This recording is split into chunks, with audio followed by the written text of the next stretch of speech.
இந்த டிஷ்ஷு செய்கிறதுக்கு மாங்காய் சீசன் எப்படா வரும்னு நினச்சிட்டே இருப்போம். ஏன்னா இந்த சீசனில் மாங்காய் நிறையா கிடைக்குமா, வெறும் வாயிலேயே ஜாம் மாதிரி வச்சு சாப்பிட்றலாம்.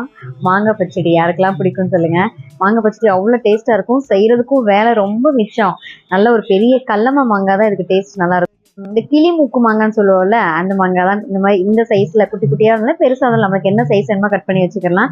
நார்மலாக ஒரு சின்ன கடாய் வச்சு எண்ணெய், கடுகு, கருவேப்பிலை, மிளகா வத்தல் வேணால் கிள்ளி போட்டுக்கலாம். எனக்கு மிளகா வத்தல் நான் போடல. சும்மா கடுகு கருவேப்பிலை மட்டும் தாளிச்சிட்டு நமக்கு அந்த மாங்காயை போட்டு நல்லா லேசாக அது வதங்குற வரைக்கும் லைட்டாக தண்ணி மட்டும் தெளிச்சுட்டு வதக்கி விடணும்.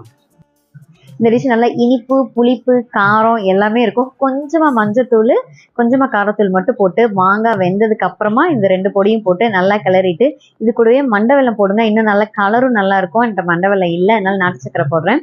இன்னமும் சூப்பராக இருக்கும். பார்க்கவே நல்லா நம்ம ஜாம் சாப்பிட்டா எப்படி இருக்கும் அந்த ஸ்ட்ரக்சரில் இருக்கும். இதுக்கு சாம்பார், தயிர் சாதத்துக்கெல்லாம் சூப்பராக இருக்கும் அந்த காம்பினேஷன். வெறும் வாயிலே ஸ்பூன் போட்டே சாப்பிட்றலாம், அவ்வளோ டேஸ்ட்டாக இருக்கும். இந்த மாங்காய் ஊறுகாய் சாப்பிட்றத காட்டியும் இந்த மாதிரி மாங்காய் பச்சடியாக செஞ்சு சாப்பிட்டிங்கன்னா எல்லா சுவையும் இருக்கும். புளிப்பு இருக்கும், இனிப்பு இருக்கும், உரப்பு இருக்கும், எல்லாமே இருக்கும். டேஸ்ட்டும் சூப்பராக இருக்கும். ட்ரை பண்ணி பாருங்கள்.